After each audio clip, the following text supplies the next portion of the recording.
공교롭게도 두 번의 태풍이 수요일 날 절정을 이루어 가지고요. 제가 설교할 차례가 계속 그 동일한 본문이 주보에 계속해서 실렸었어요. 사실 에베소서 2장 오늘 전체를 좀 같이 나눌 거고요. 여러분 혹시 그런 적 있으세요? 이제 말씀을 읽다가 어느 한 곳에 그냥 머물러 있게 되는 그런 상황이요. 공교롭게도 저희 아내도 아마 에베소서를 묵상하면서 계속 에베소서를 넘어가지 못하고 계속 거기에 머물게 됐다. 이런 얘기 제가 들었는데 저는 에베소서 2장에 머물렀어요. 정확하게 얘기하면 3주 전부터 에베소서 2장만 읽게 되는 거예요. 이상하죠? 에베소서 2장의 말씀을 전에 제가 안 읽었던 것도 아니고 이 본문을 가지고 설교를 하기도 했단 말이죠. 근데 이 2장의 말씀을 계속해서 읽고 또 읽고 그리고 그 말씀을 부여잡고 기도하고 그렇게 3주를 보내오게 됐던 것 같아요. 그러면서 이런 생각했어요. 이 말씀 함께 나누면 참 좋겠다. 도대체 왜 이 말씀을 하나님은 저에게 계속해서 보도록 하게 하시는지 설교해야 하니까 보게 하셨을까요? 그런 것 같진 않아요. 참 너무 감사하고 놀라운 시간 그렇게 보내도록 하나님이 하셨구나. 이 말씀 안에서 오늘 1절부터 보면 1절부터 3절 우리가 어떤 사람인지를 성경이 밝히 나타내주고 있잖아요. 허물과 죄로 죽었다. 그게 우리이다. 저와 여러분들이 가지고 있는 본질이 있다면 허물과 죄, 그거 외에 우리를 대변할 어떤 것이 없어요. 우리는 허물과 죄, 그것으로 죽었다. 이렇게 얘기해요. 죽을 것 같다. 아니요, 죽었다고 얘기합니다. 그러면서 2절이 뭐라고 얘기해요? 우리는 세상 풍조 따르는 사람이다. 허물과 죄 아래 죽은 사람의 특징이에요. 허물과 죄로 인해서 죽은 사람의 특징은 세상 풍조를 따른대요. 그리고 불순종의 아들들 가운데 역사하는 그 권세를 잡은 자를 따라간다는 거죠. 세상 풍조를 따른다는 것이 그저 세상이 이야기하고 있는 그 화려함과 그리고 풍족함과 여유를 쫓아간다. 이런 얘기가 아니라 하나님과 반대되어 산다. 하나님에 대해서 철저하게 불순종하며 산다. 왜요?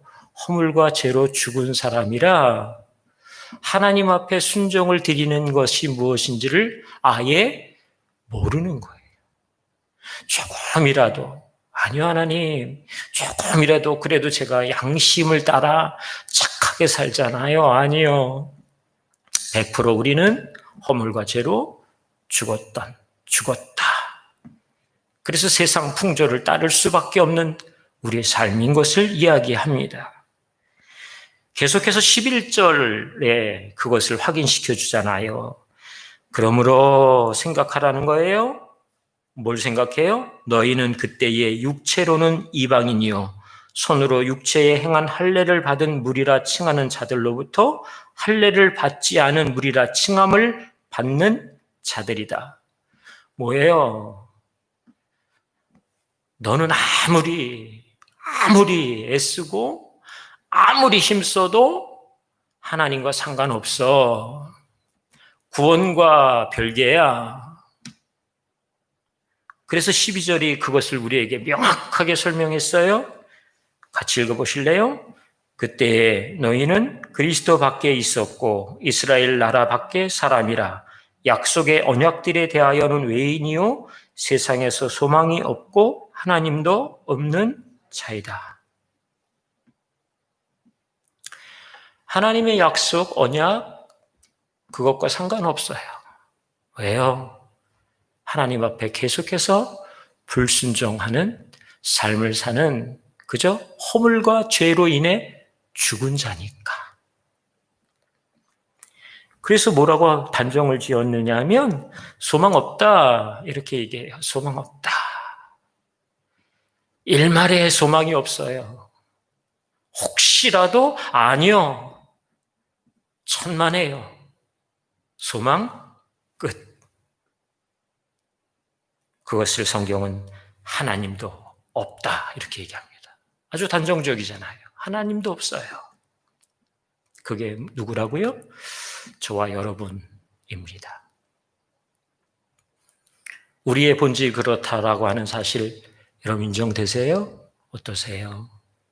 그런 우리를 향해 새로운 전환, 새로운 삶의 출발, 그 근거는 4절이었어요. 4절에 있는 말씀 같이 읽어보실래요? 시작. 긍휼이 풍성하신 하나님이 우리를 사랑하신 그 큰 사랑을 인하여. 긍휼이 풍성하시대요. 불쌍히 여기심이 크다고요. 우리가 상상할 수 없는 긍휼하심. 그리고 그 긍휼이 크신 하나님이 그 큰 사랑을 인하여 이렇게 얘기해요.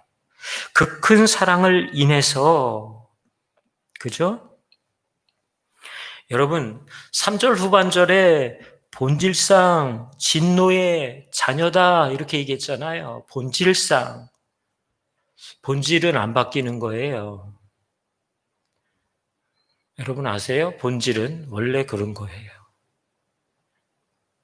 저 어릴 때 형하고 어머니하고 아버님은 늘 바빠서 뭐 이렇게 일에 바깥에 나가서 일하시니까 혹시라도 좋은 날이 돼서 음식을 만들잖아요. 제가 만두를 엄청 좋아하거든요. 그러면 부푼 가슴으로 열심히 만두를 만드는 걸 도와요, 제가.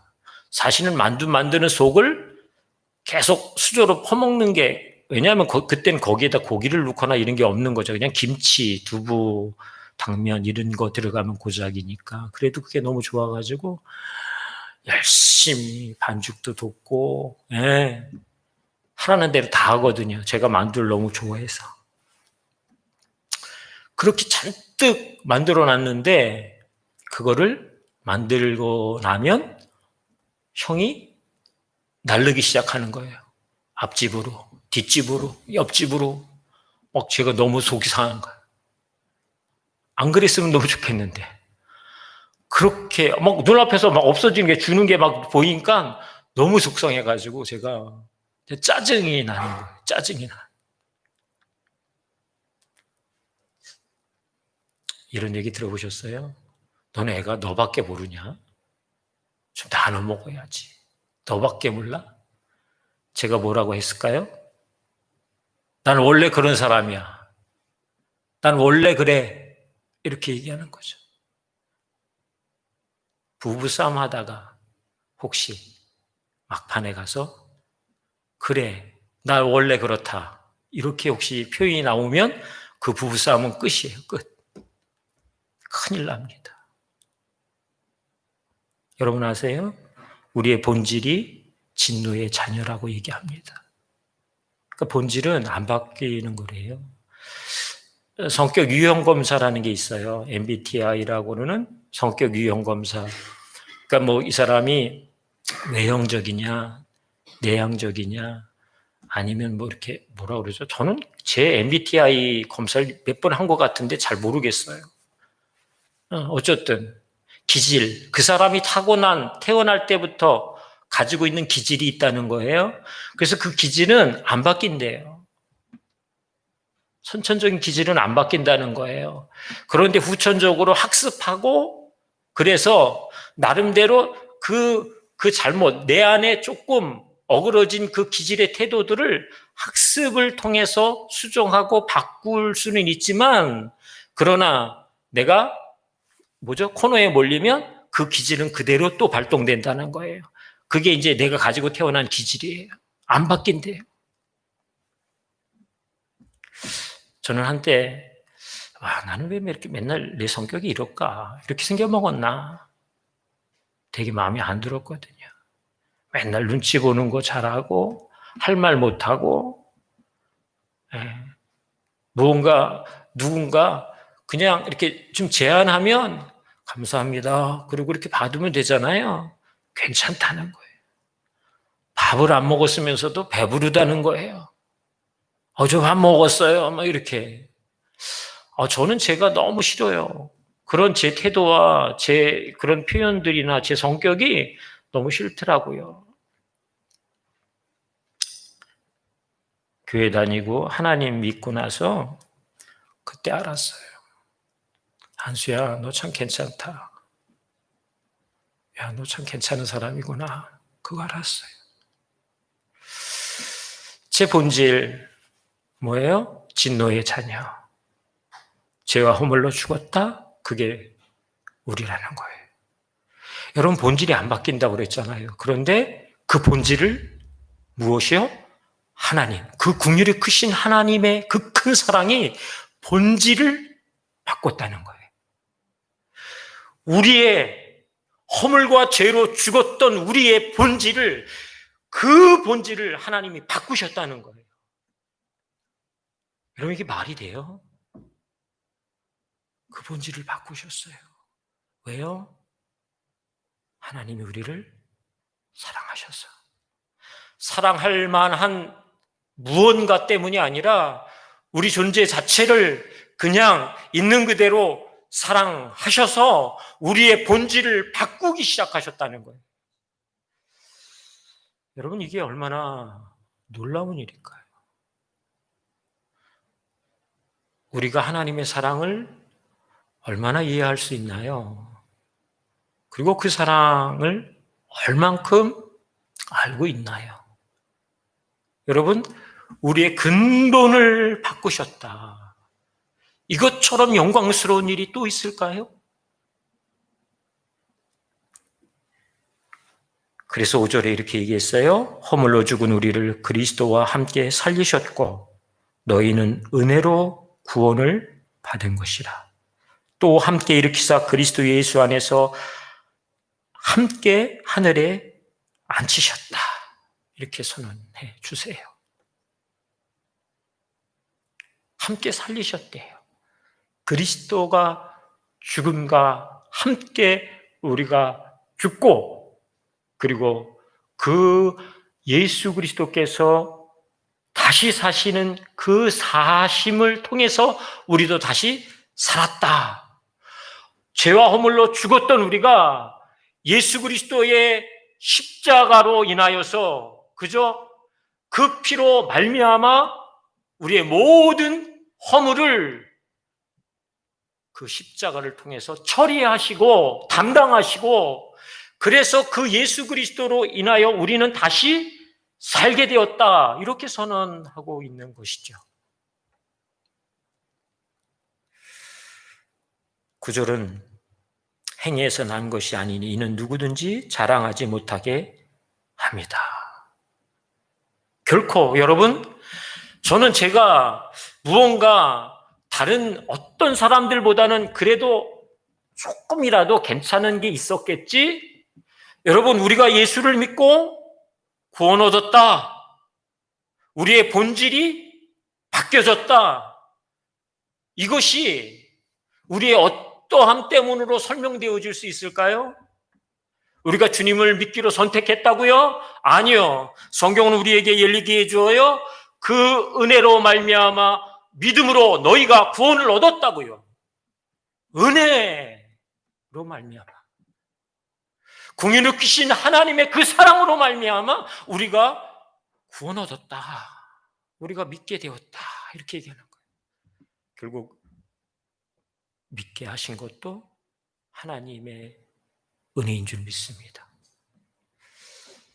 그렇게 따지고 보면 우리가 하나님 앞에서 허물과 죄로 죽은 사람이 다시 그리스도와 함께 살리우시고 하늘에 함께 앉히우시는 이 영광의 참여자, 본질을 바꾸게 하셨던 하나님의 이 영광스러움에 우리는 어떤 것도 일조한 것이 없어요.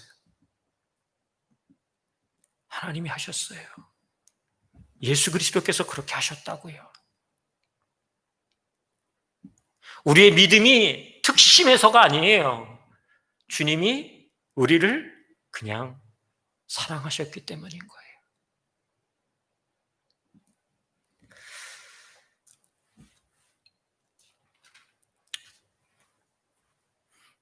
그래서 13절에 이렇게 그 예수님이 어떤 분이신지를 우리에게 설명해 주었어요. 이제는 전에 멀리 있던 너희가 그리스도 예수 안에서 그리스도의 피로 가까워졌느니라. 얼마나 멀리 있었을까요? 하나님과 우리가 얼마나 멀었어요? 가까워질 수 없는, 그죠? 절대 가까워질 수 없는, 100% 가까워질 수 없는 관계예요. 왜요? 하나님은 죄와 허물과 함께 하실 수 없는 분이시잖아요. 우리의 본질이 달라지지 않고는 도저히 하나님과 가까워질 방법이 없어요. 그래서 주님이 피 흘리실 수밖에 없었던 거죠. 그래서 그 예수님이 14절에 이렇게 우리에게 너무 귀한 선물을 주십니다. 그는 우리의 화평이신지라 둘로 하나를 만드사 원수된 것 곧 중간에 막힌 담을 자기 육체로 하셨다. 화평이라고 말씀하세요. 아니, 우리로 하여금 하나님과 화평케 하시는 이 예수 그리스도라고 이야기하세요.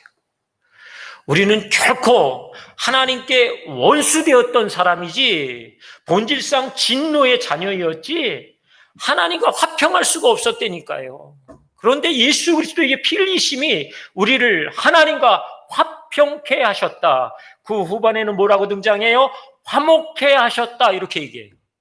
하나님과 우리를 화목시키셨다는 거예요. 화평케 했다는 거예요.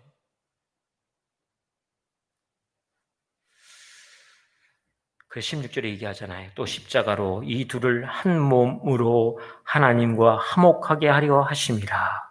원수된 것을 십자가로 소멸하시고. 여러분 어떠세요? 예수 그리스도의 구원이 작다. 혹시 여러분의 삶의 형편과 문제와 상황의 크기가 너무 커서 예수 그리스도의 구원의 영광이 작다. 아니, 우리가 잊어버린 바 되어진다라고 생각되어지는 사람이 있으세요?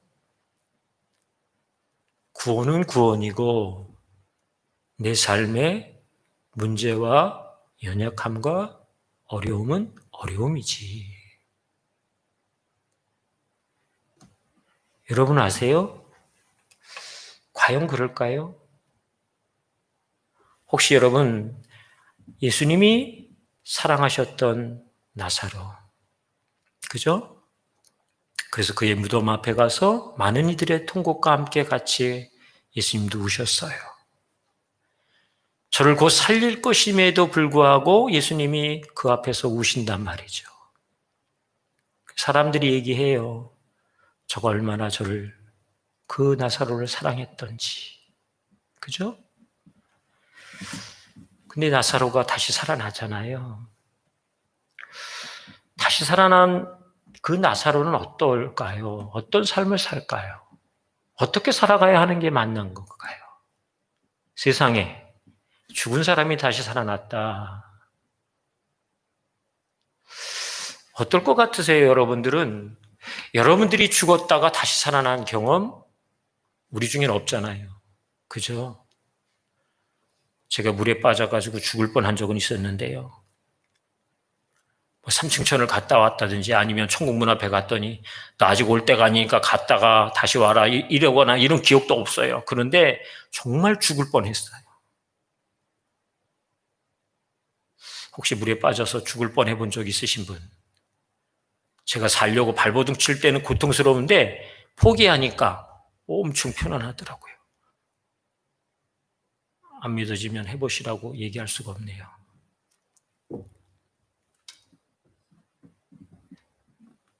죽었다가 다시 살아났다. 그때 내가 어떻게 살았지? 정말 제가 아직도 생각하면 가슴이 쿵쿵 뛰어요. 어떻게 살았지?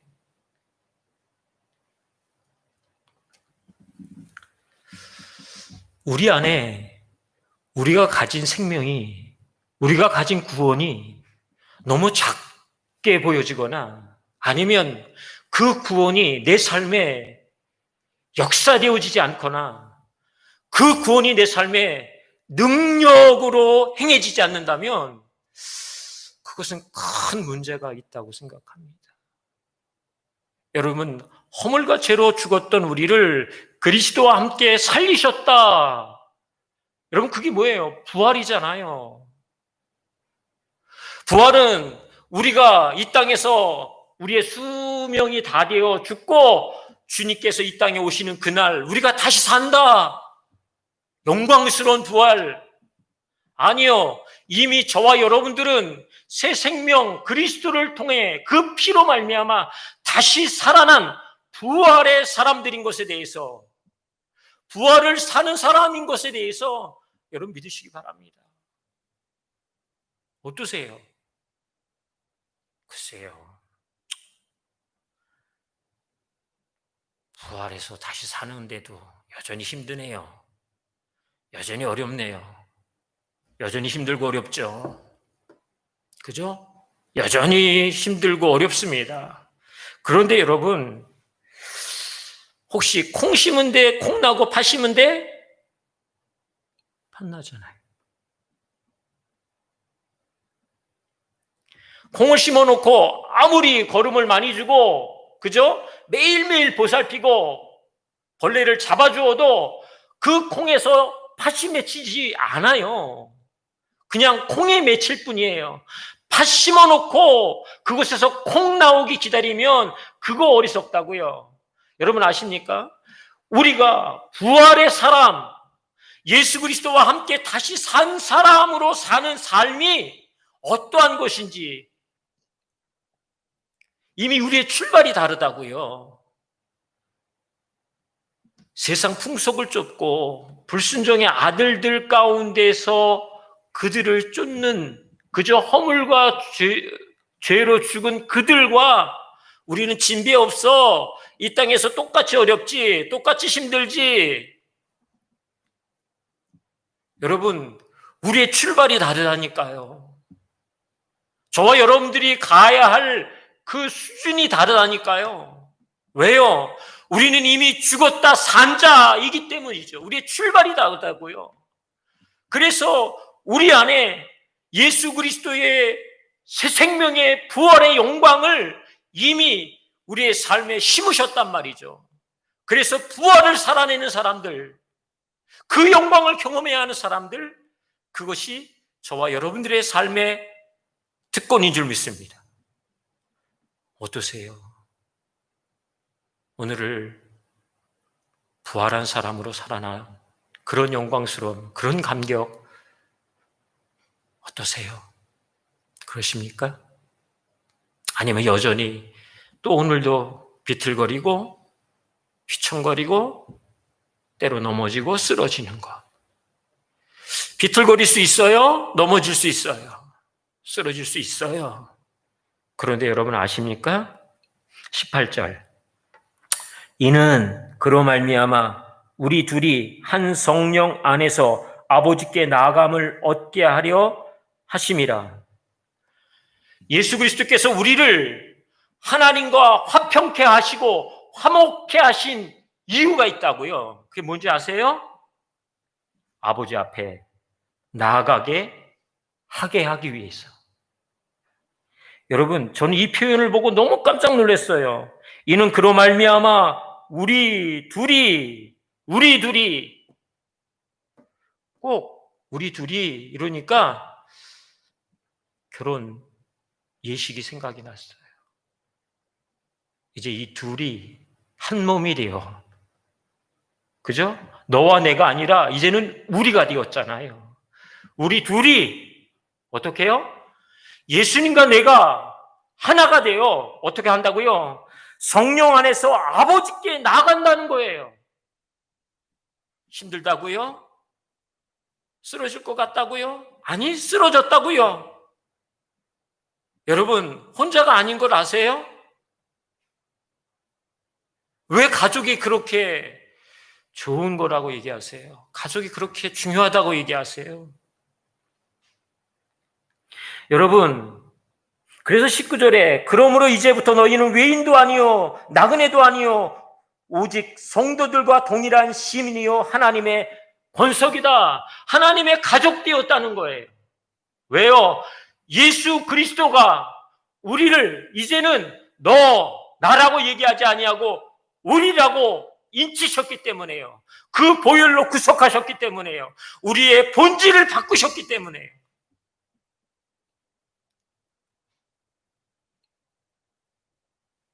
하나님의 가족됨, 하나님 앞에 나갈 수 있도록 성령께서 우리를 도우시고 예수 그리스도께서 우리의 중보자가 되어주세요.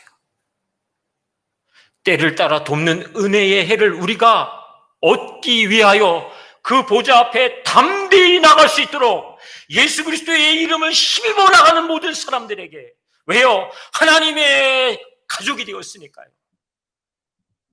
유업을 이을 자가 되었으니까요. 약속에 참여하는 자가 되었으니까요. 이 영광스러우심으로 저와 여러분들을 하나님이 부르신 줄 믿으시기 바랍니다.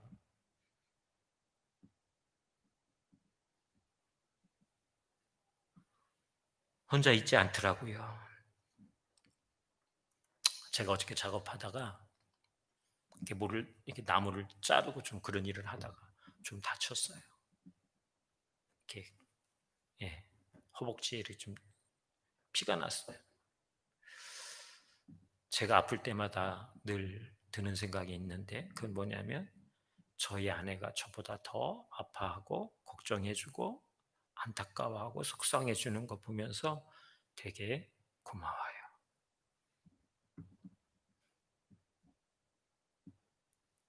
우리 예수님 어떤 분이실까요? 우리가 지치고 우리가 쓰러질 때마다 그 예수님은 어떠실까요? 저희 아내가 저를 걱정해주고 안쓰럽게 생각해주고 약을 챙겨주는 것보다 훨씬 더, 여러분 아시잖아요? 그 예수님 우리와 함께 하세요. 왜요? 그 주님이 너, 내가 아니라 우리라고. 우리 둘이 성령 안에서 하나님 아버지께 나가자. 너 힘들지? 알아. 성령께서 너를 도우실 거야. 내가 너를 위해 중보해. 우리 둘이 같이 함께 힘내어 하나님 아버지께 나가자.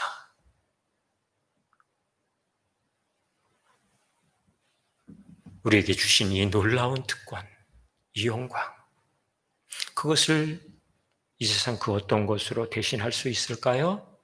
바꿀 수 있을까요? 여러분, 오늘 그래서 10절에 주님은 우리에게 이렇게 큰 기대와 소망을 가지고 우리에게 이렇게 말씀하세요. 10절 같이 읽어보실래요? 우리는 그가 만드신 바라 그리스도 예수 안에서 선한 일을 위하여 지으심을 받은 자니 이 일은 하나님이 전에 예비하사 우리로 그 가운데서 행하게 하려 하심이니라. 선한 일, 선한 이는 한 분밖에 없으세요. 주님이요. 예수 그리스도 하나님이 선하신 분이세요. 우리에게 선한 일을 한다, 착하게 산다, 너무 일차원적인 얘기잖아요. 아니요. 주를 위해 산다. 주님과 함께 산다. 주님처럼 살아보자. 이게 선한 일이에요. 믿으세요? 이게 선한 일이에요. 그 일로 우리를 부르셨다는 거예요. 그것을 위해서 주님이 이미 예비하셨다는 거예요. 전부터. 언제요? 우리가 어머니의 그 태에 있기 전부터 주님이 예비하셨다는 거예요. 준비하셨어요. 나와 함께 살고, 나와 함께 죽고, 나처럼 살아가고, 나로 인해 살고, 그 선한 일의 부르심에 내가 너를 택했어. 내가 너를 지명했어. 그것을 2장 후반절에는, 마지막 절에는 이렇게 표현했어요.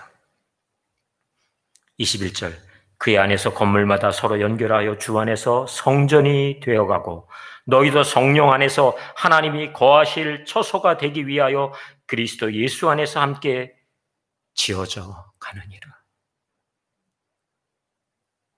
그래서 우리를 지으시는 거예요. 오늘도.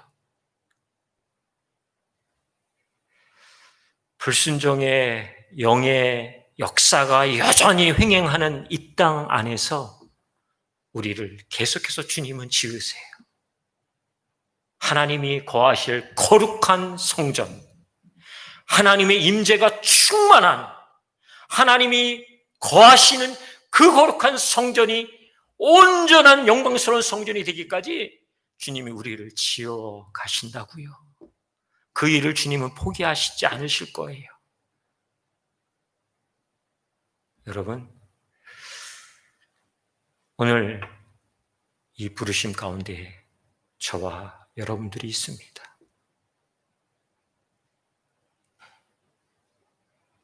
그 예수님의 놀라우신 은혜와 하나님의 긍휼과 그 큰 사랑, 그리고 예수 그리스도를 통해서 다시 부활의 영광을 살아가는 오늘 우리의 삶의 그 한가운데에 이 땅의 것들로 인해서 두려워하고 떨고 쓰러지지 않도록 예수님 우리를 위해 중보하실 거예요. 성령께서 우리를 도우실 거예요. 그래서 주님은 오늘도 우리에게 이렇게 요청하십니다. 너 하나님의 그 큰 사랑 알지? 그 긍휼을 알지? 그 사랑 안에 나를 힘입고 함께 나가보지 않을래? 너의 어떠함으로가 아니라 나의 그 보혈과 그 사랑 의지에서 하나님 앞에 함께 나가보지 않겠니? 주님이 이렇게 저와 여러분들을 향해 요청하시는 줄 믿습니다.